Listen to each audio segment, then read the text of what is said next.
अस्सलाम वालेकुम, welcome once again. बेटा स्टार्ट कर रहे हैं हम एमसीक्यूज नंबर 15 से। Radio active source S emits alpha particles beta and gamma. A detector is placed 5 centimeter away from S. Okay, a thin sheet of paper is placed as shown in the diagram. Which emission from the source can be detected? इस line को दोबारा पढ़िए। Detector source रखा हुआ है, thin sheet of paper है बेटा, ठीक है। Which emission from the source can be detected? कौन सी emission source से क्या हो सकेगी बेटा, डिटेक्ट हो पाएगी? क्या मतलब निकला? सोर्स है बेटा, वो क्या प्रोड्यूस कर रहा है? अल्फा बी, बीटा बी और गैमा बी। नाउ कंडीशन क्या है? कंडीशन ये है कि कौन सी रेडिएशन डिटेक्ट हो पाएगी और कौन सी नहीं होगी। यही कॉन्सेप्ट हुआ ना बेटा। सो मुझे बताओ ना ज़रा, अगर अल्फा आ रहा है, बीटा आ रहा है और गैमा आ रहा है, कौन सा रुक जाएगा, कौन से पास कर जाएंगे इस थिन शीट ऑफ पेपर से? तो आपको पहले से मालूम है, अल्फा पार्टिकल पेपर से रुक स्टॉप हो जाते हैं, बीटा और गैमा मूव कर जाएंगे। सो क्या अल्फा एंड बीटा ओनली? नहीं जी, अल्फा तो आएगा ही नहीं। अल्फा एंड गैमा बिल्कुल भी नहीं, अल्फा बीटा गैमा बिल्कुल भी नहीं। So C is your correct answer, just because you only detect beta particles, gamma rays only on behalf के आप जो थिन शीट ऑफ पेपर लगा रहे हो, basically it can stop the alpha particle as well. Okay, so alpha particle सिर्फ stop होंगे, बाकी सिर्फ फ्लो हो जाएंगे। A student measures the level of the radiation emitted from a radioactive substance. He places a detector very close to the substance. He then puts different absorbers between the radioactive substance and the detector. The results shown are shown. These results, so बेटा different तरह के absorber लगाए गए हैं। जब कोई absorber नहीं था तो बेटा रीडिंग कितनी आ रही थी? 95 बैकग्राउंड रेडिएशन है। ठीक हो गया। थिन पेपर लगाया तो अल्फा पार्टिकल स्टॉप हो गए, मैं यहाँ पे लिख देता हूँ अल्फा स्टॉप्स। ओके, तो 95 से कहाँ आ गए हो बेटा? 52 पे आ गए। ठीक है, इसके बाद फ्यू mm ऑफ एल्यूमिनियम लगाई तो होना तो ये चाहिए था कि 52 से हम 32 या 22 पे आ जाते, बट ऐसा नहीं हुआ। क्यों? क्योंकि आपके पास बीटा था ही नहीं, बीटा नॉट अवेलेबल, ऐसा समझ लो, बीटा प्रोड्यूस ही नहीं था, हो ही नहीं रहा था। ठीक हो गया। 52 से आप क्या किस में कन्वर्ट हो गए? 12 में चले जाए कि दैट्स मीन गैमा भी स्टॉप्स कर दिया। Which type of radiation are being emitted by the substance? तो कौन सी है बेटा? बीटा नहीं है, नॉट अवेलेबल। कौन कौन सी है? अल्फा और गैमा। कैसे पता चला? क्योंकि जब इनके एब्जॉर्बर लगाए गए तो अल्फा भी स्टॉप हो गया बेटा, और उसके साथ गैमा भी स्टॉप हो गया। कौन नहीं स्टॉप हुआ? बीटा। क्यों नहीं स्टॉप हुआ? क्योंकि वो अवेलेबल ही नहीं। अवेलेबल मतलब रेडिएशन इमिट ही नहीं हो रही उस सोर्स से, बीटा पार्टिकल इमिट ही नहीं हो रहे, कहानी खत्म होगी। ठीक है, सो बेटा आपका आंसर क्या होगा? Alpha and gamma only. Beta नहीं हो सकता बेटा, बीटा भी नहीं हो सकता और तीनों भी नहीं हो सकते। ठीक हो गया। सो 16 का आंसर आपका बी है। Radiation detector is place close to the source of beta particle. Aluminium sheet आपको दी हुई है। Eventually a thick sheet which is 2 centimetre thick is used. The radiation decreases but does not fall the zero. क्यों zero नहीं होती? क्योंकि आपके environment में बेटा हर जगह कौन सी रेडिएशन प्रेजेंट है? बोले शाबाश, बैकग्राउंड रेडिएशन प्रेजेंट है। Some of the beta particle go around the edges. नहीं जी, ये डायफ्रैक्शन का फिनोमेना है, ये इलेक्ट्रॉन या पार्टिकल्स नहीं कर सकते, ये वेव नेचर का फिनोमेना होता है। ठीक है। The detector is too close to the source. नहीं, एल्यूमिनियम थिन शीट लगा दी है तो, और वैसे भी उसकी रेंज भी क्या है, इतनी ज़्यादा नहीं है। ठीक हो गया। एल्यूमिनियम शीट लगा दी, इसका मतलब है कि मतलब बीटा पार्टिकल्स रुक जाएंगे, अल्फा भी रुक जाएंगे। ठीक है, सिर्फ कौन से मूव कर सकेंगे कि गैमा रेस रेडिएशन मूव कर सकते हैं। ठीक है, अच्छा जी। There is always some background radiation. ये बेटा करेक्ट नजर आ रहे हैं, क्योंकि the sheet can never be thick enough absorb all the beta particles. ये भी हो सकता है। देखिए क्वेश्चन की कंडीशंस को समझिए, वो उसने फोकस किस पे कराया है? वो कह रहा है why does the radiation doesn't fall to zero. अगर एल्यूमिनियम शेप यार सारी की सारी रोक भी ले, चलो इमेजिन कर लेते, सारी की सारी उसने रोक ली, कहता है फिर भी जीरो नहीं होती। रीजन क्या है? तो रीजन ये नहीं है कि शीट के नेवर भी थे, कि शीट ने क्या किया है कि सारी की सारी रोक नहीं सकी, कोई अंदर आ गई है। ये एक्चुअल रीजन नहीं है। एक्चुअल रीजन ये है, चाहे आप यहाँ पे एल्यूमिनियम की इतनी की बजाय इतनी मोटी थिकनेस लगा के शीट लगा दो, उसके बावजूद भी रेडिएशन जीरो नहीं होंगे। क्यों? क्योंकि आपके इन्वायरमेंट में हर टाइम बेटा बैकग्राउंड रेडिएशन इन्वॉल्व है। ठीक है, तो आपका आंसर, कुछ आंसर आपको ठीक नजर आ रहे होते हैं, लेकिन आपने टारगेट आंसर ढूंढना होता है कि मेन आंसर कौन सा है। ठीक हो गया। सो इसकी ये रीज़न नहीं है कि एल्यूमिनियम रोक नहीं पाया, एल्यूमिनियम सारे के सारे रोक भी लेता, फिर भी बैकग्राउंड भी आपकी डिटेक्टर कोई ना कोई रीडिंग शो करता, वो जीरो ना होती। ठीक हो गया, clear? The detector is too close to the source, बहुत करीब है, तो दूर रखो, करीब रखो, फिर और करीब ले आओ, फिर भी जीरो नहीं होनी, बहुत दूर रख लो तब भी जीरो नहीं होनी।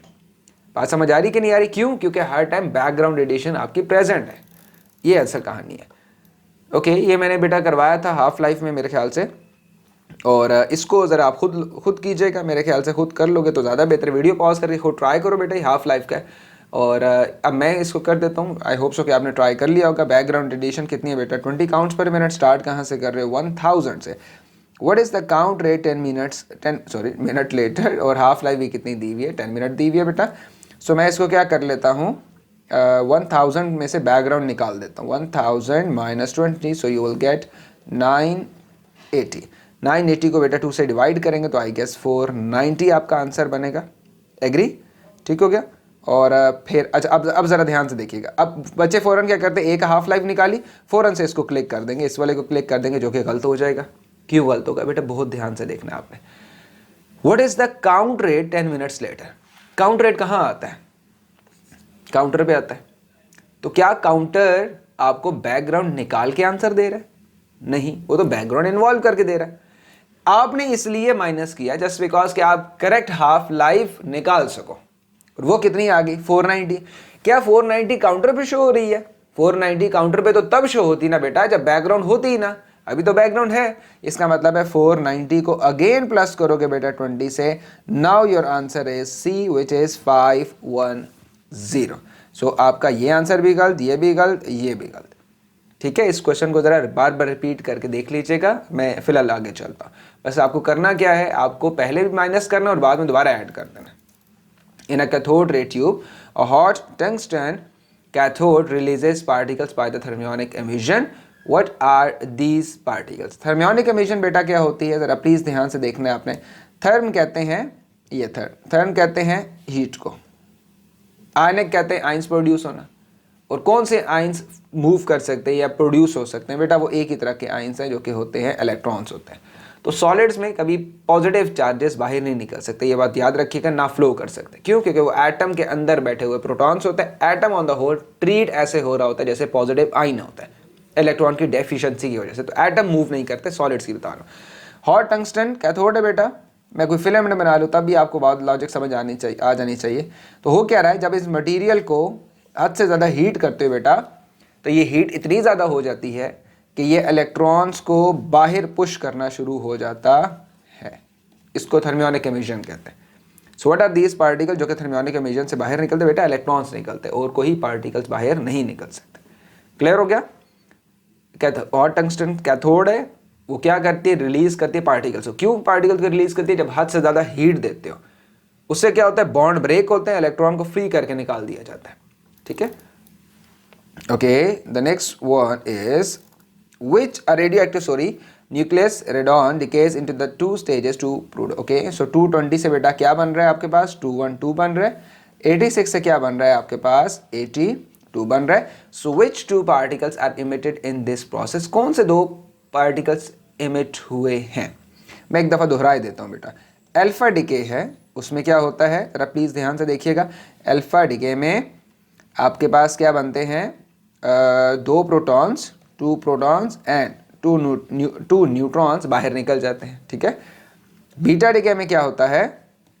बीटा डिके में एक न्यूट्रॉन अपने आप को ऐड करवाता है, एक प्रोटॉन इंक्रीज हो जाता है और इलेक्ट्रॉन बाहर किक आउट हो जाता है। ठीक हो गया। सो 2 प्रोटॉन डिक्रीज होते हैं, बाहर निकलते हैं, ये 2 न्यूट्रॉन्स बाहर निकल जाते हैं। इजी हो गया बेटा कि नहीं? सो 220 से किस पे आ गए हो आप लोग? आप आ गए हो 212 पे। तो 220 से अगर एक आप अल्फा डिके करवाओ तो बेटा ये बन जाएगा 216। फिर करवाओगे फिर क्या बन जाएगा? बोले शाबाश 212। कैसे पता चला? इस तरह से पता चला। मैं आपके सामने अब अल्फा डिके एक दफ़ा दोबारा लिख दो ताकि कुछ बच्चों को प्रॉब्लम हो।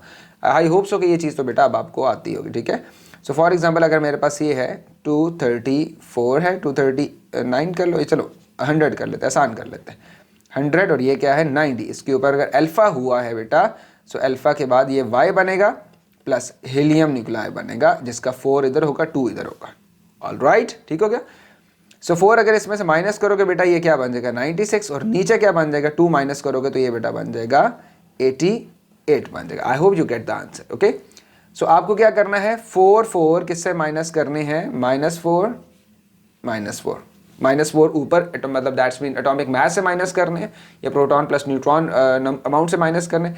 इससे कितना माइनस करना है 86 से -2 करोगे 84 बन जाएगा, 84 से -2 फिर करेंगे बेटा 82 बन जाएगा। इसका मतलब है 2 अल्फा पार्टिकल्स आपके इस सिस्टम के अंदर क्या हो रहे हैं, बाहर निकल रहे हैं। ठीक है, ये पता नहीं समझ आई होगी आपको कि नहीं, लेकिन ट्राई कीजिएगा। आई होप सो कि आप समझ पाओगे। मैं दोबारा अगर इसको समझा दूं, थोड़ा सा ज़रा मैंने इनफॉर्मल तरीके से समझाया है, तनी आपको समझ आई है कि नहीं है, लेकिन आई होप सो कि आप कुछ ना वो एक दफ़ा अल्फा डिके का रिएक्शन देख लें। ठीक है, ये चीज़ आपको समझ में आ जाए कि चीज़ इतनी मुश्किल है नहीं वैसे। ठीक है, एक दफ़ा दोबारा देख लें, चेक कीजिएगा। रेडॉन है, क्या है ये बेटा, यहाँ पे 220 है, यहाँ पे क्या है 86।